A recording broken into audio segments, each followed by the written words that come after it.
Most prevalent cancer in men ಯಾವುದು ಅಂತ ಗೊತ್ತಾ? It's lung, oral and G I cancer. And most prevalent cancer in female, breast cancer, ovarian cancer and cervical cancer. But ಸಾಕಷ್ಟು common cancers ಇದೆ. ನಾನು ನಿಮಗೆ ಬರೀ top 3 ಹೇಳಿದ್ದಷ್ಟೇ. ಈ ಕಾಮನ್ ಕ್ಯಾನ್ಸರ್ಸಲ್ಲಿ ಹೆಡ್ ಆ್ಯಂಡ್ ನೆಕ್ ಕ್ಯಾನ್ಸರ್, ಅದರಲ್ಲೂ ಓರಲ್ ಆ್ಯಂಡ್ ಲಿಪ್ ಕ್ಯಾನ್ಸರ್ ಗಂಡಸರಲ್ಲೂ ಕಾಣಿಸ್ಕೊಳ್ಳುತ್ತೆ, ಹೆಂಗಸರಲ್ಲೂ ಕಾಣಿಸ್ಕೊಳ್ಳುತ್ತೆ. ಸೊ ಹಾಗಾಗಿ ಇವತ್ತು ನನ್ನ first question, because oral and lip cancer ಬಗ್ಗೆ doctor, to be very honest with you, ನಾನು ಕೇಳೇ ಇರಲಿಲ್ಲ. ಅಫ್ಕೋರ್ಸ್ ಮೌತ್ ಕ್ಯಾನ್ಸರ್ ಅನ್ನೋದನ್ನು ಸ್ಪೆಸಿಫಿಕಲಿ ಕೇಳಿದ್ದೆ, ಬಿಕಾಸ್ ಫ್ರೆಂಡ್ ಆಫ್ ಮೈನ್ ಅವ್ರ ತಂದೆಗಿತ್ತು ಅಂತ.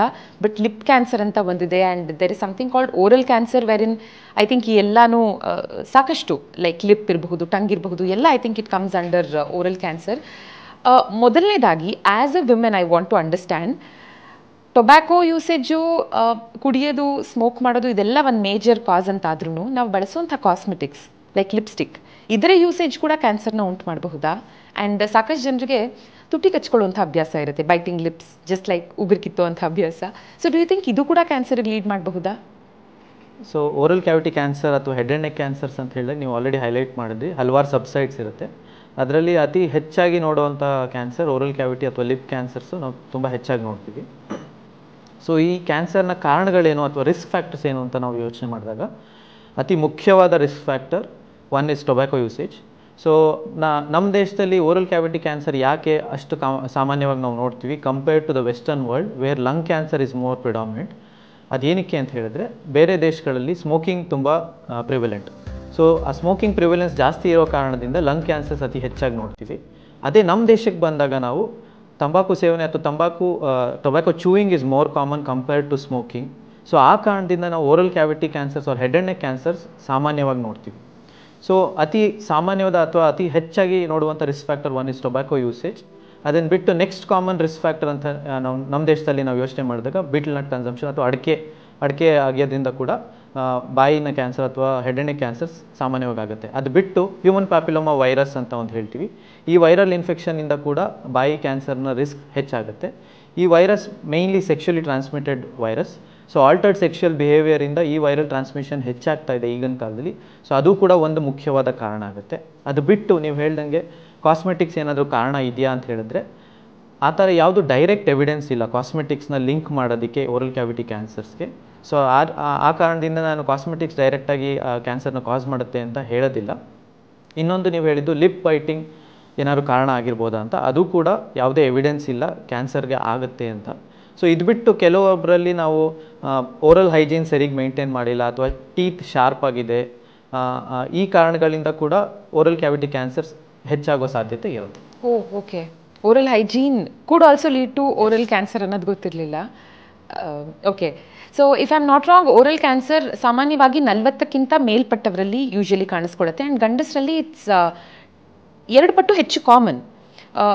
1 in 59 ಮೆನ್ಗೆ ಓರಲ್ ಕ್ಯಾನ್ಸರ್ ಕಾಣಿಸ್ಕೊಂಡ್ರೆ ಓರಲ್ ಕ್ಯಾವಿಟಿ ಕ್ಯಾನ್ಸರ್, 1 in 139 ವಿಮೆನ್ಗೆ ಓರಲ್ ಕ್ಯಾವಿಟಿ ಕ್ಯಾನ್ಸರ್ ಕಾಣಿಸ್ಕೊಳ್ಳುತ್ತೆ. ಆ್ಯಂಡ್ ನೀವೇ ಮೆನ್ಷನ್ ಮಾಡಿದ ಹಾಗೆ ಸಾಕಷ್ಟು ಥ್ರೋಟ್ ಕ್ಯಾನ್ಸರ್ ಆ್ಯಂಡ್ ಓರಲ್ ಕ್ಯಾನ್ಸರ್ಗೆ HPV ಹ್ಯೂಮನ್ ಪ್ಯಾಪಿಲೋಮಾ ವೈರಸ್ ಕೂಡ ಒಂದು major reason. So initial symptoms ಯಾವ್ಯಾವುದು which people should not neglect?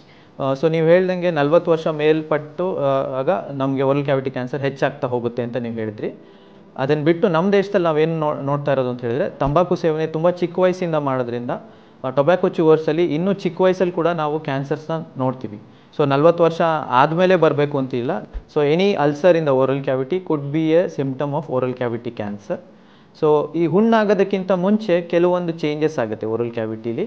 Especially ನೀವೇನಾದ್ರು ತಂಬಾಕು ಸೇವನೆ ಮಾಡ್ತಾಯಿದ್ರೆ ಅಂಥವರಲ್ಲಿ ಬಿಳಿ ಮಚ್ಚೆ ಅಥವಾ ಲೂಕೋಪ್ಲೇಕಿಯಾ, ಅದೇ ರೀತಿ ರೆಡ್ ಪ್ಯಾಚ್ ಆರ್ ಎರಿಥ್ರೋಪ್ಲೇಕಿಯಾ, ಇವು ಪ್ರೀ ಕ್ಯಾನ್ಸರಸ್ ಲೀಷನ್ ಇರ್ಬೋದು. ಸೊ ಈ ಥರದ ಬಿಳಿ ಮಚ್ಚೆ ಅಥವಾ ರೆಡ್ ಕಲರ್ ಮಚ್ಚೆ ಏನಾದರೂ ನಿಮ್ಮ ಬಾಯಿ ಒಳಗಡೆ ಕಾಣಿಸ್ಕೊಂಡು ಅದು ಸರಿ ಹೋಗ್ತಾ ಇಲ್ಲ, ಬೆಳೀತಾ ಇದೆ, ದೊಡ್ಡದಾಗ್ತಾ ಇದೆ ಅಂತ ಹೇಳಿದ್ರೆ ಅದು ಓರಲ್ ಕ್ಯಾವಿಟಿ ಕ್ಯಾನ್ಸರ್ನ ಲಕ್ಷಣ ಇರ್ಬೋದು. ಅದು ಬಿಟ್ಟು ಕ್ಯಾನ್ಸರ್ ಇರೋರಲ್ಲಿ ನಾನು ಹೇಳ್ದಂಗೆ ಬಾಯಲ್ಲಿ ಹುಣ್ಣಾಗ್ಬೋದು. ಬಾಯಲ್ಲಿ ಹುಣ್ಣಾದ್ಮೇಲೆ ನೀವು ಅದನ್ನು ನೆಗ್ಲೆಕ್ಟ್ ಮಾಡ್ತಾ ಹೋದ್ರಿ ಅಂದರೆ ಕತ್ತಲ್ಲಿ ಗಡ್ಡೆಗಳು ಶುರುವಾಗ್ಬೋದು. ಸೊ ಅದು ಕತ್ತಿಗೆ ಲಿಂಫ್ ನೋಡ್ಸಿಗೆ ಸ್ಪ್ರೆಡ್ ಆದಾಗ ಕತ್ತಲ್ಲಿ ಗಡ್ಡೆಗಳು ಶುರುವಾಗ್ಬೋದು. ಸೊ ಇವೆಲ್ಲ ಲಕ್ಷಣಗಳಿರ್ಬೋದು oral cavity cancer. This is one cancer which is almost 100% avoidable ಆಗಿದ್ರೆ with good habits. Yes, tobacco related ಕ್ಯಾನ್ಸರಲ್ಲಿ ಅತಿ ಮುಖ್ಯವಾದ cancer oral cavity cancer.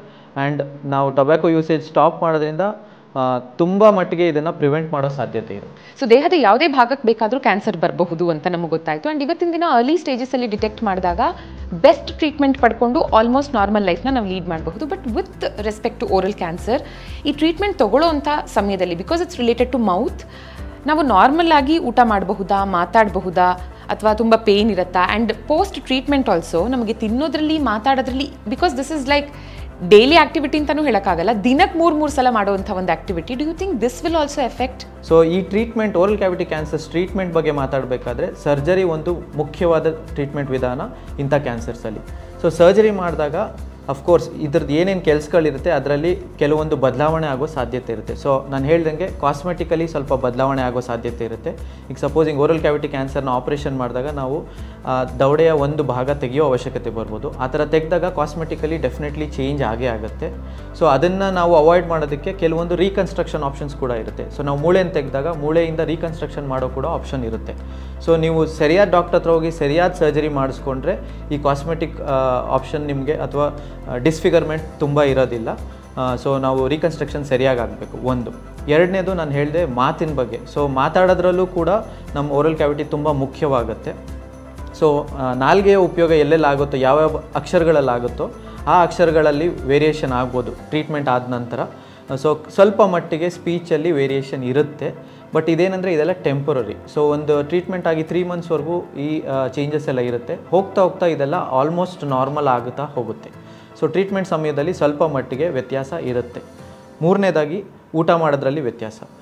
So ಬಾಯಿ ಆಪ್ರೇಷನ್ ಮಾಡಿದಾಗ, ಬಾಯಿ ಕ್ಯಾನ್ಸರ್ಗೆ ನಾವು ಆಪ್ರೇಷನ್ ಮಾಡಿದಾಗ ಸೊ ಕೆಲವೊಂದು ದಿನ ಅಥವಾ ಕೆಲವೊಂದು ವಾರಗಳು ನಾವು ಬಾಯಿ ಮೂಲಕ ಆಹಾರ ಕೊಡಲಿಕ್ಕಾಗೋದಿಲ್ಲ. ಅಂಥ ಟೈಮಲ್ಲಿ ನಾವು ಮೂಗಿನ ಮೂಲಕ ಒಂದು ಪೈಪ್ ಹಾಕಿ ಆ ಪೈಪ್ನ ಮುಖಾಂತರ ನಾವು ಆಹಾರವನ್ನು ಪೇಷಂಟ್ಗೆ ಕೊಡ್ತಾ ಇರ್ತೀವಿ.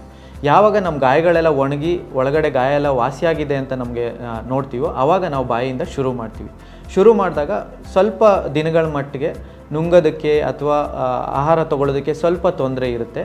ಹೋಗ್ತಾ ಹೋಗ್ತಾ 2 ವಾರ 3 ವಾರ ಆದ ನಂತರ ಅಥವಾ ಒಂದು 2-3 ತಿಂಗಳು ಆಗ್ತಾ ನಿಮ್ಮ ಊಟದ ಏನು ಇದಿರುತ್ತೆ ಅದು ನಾರ್ಮಲ್ಗೆ ಹೋಗ್ತಾ ಹೋಗುತ್ತೆ. ಸೊ ಇನಿಷಿಯಲಿ ಟ್ರೀಟ್ಮೆಂಟ್ ಆದ ನಂತರ ಸ್ವಲ್ಪ ವ್ಯತ್ಯಾಸ ಇರುತ್ತೆ. ಹೋಗ್ತಾ ಹೋಗ್ತಾ ಇದೆಲ್ಲ ಸರಿ ಹೋಗ್ತಾ ಹೋಗುತ್ತೆ. ಓಕೆ, ಸೊ ಸಾಕಷ್ಟು ವಿಷಯಗಳನ್ನ ತಿಳ್ಕೊಂಡ್ವಿ about oral and lip cancer. ಯಾವೆಲ್ಲ ಸಿಂಪ್ಟಮ್ಸ್ಗಳನ್ನು ನೆಗ್ಲೆಕ್ಟ್ ಮಾಡಬಾರ್ದು ಆ್ಯಂಡ್ ಎಷ್ಟು ಅರ್ಲಿಯಾಗಿ ನಾವು ಡಿಟೆಕ್ಟ್ ಮಾಡಿ ಟ್ರೀಟ್ಮೆಂಟ್ ತೊಗೊಂಡ್ರೆ ಒಳ್ಳೆಯದು, ಟ್ರೀಟ್ಮೆಂಟ್ ಪ್ರಾಸೆಸ್ ಹೇಗಿರುತ್ತೆ, ಸರ್ಜರಿ ಹೇಗೆ ಮಾಡಿಸ್ಬೇಕು ಆ್ಯಂಡ್ ಪೋಸ್ಟ್ ದಟ್ ಲೈಫ್ ಹೇಗಿರುತ್ತೆ ಅಂತ. Doctor, thank you so much ಇಷ್ಟೆಲ್ಲ ವಿಷಯಗಳನ್ನ ನಮಗೆ ತಿಳಿಸ್ಕೊಟ್ಟಿದ್ದಕ್ಕೆ. ಆ್ಯಂಡ್ ನಿಮಗೆ ಇನ್ನೇನಾದರೂ ಡೌಟ್ಸ್ ಇದ್ದರೆ regarding oral and lip cancer comment ಸೆಕ್ಷನಲ್ಲಿ ಪೋಸ್ಟ್ ಮಾಡಿ. Thank you.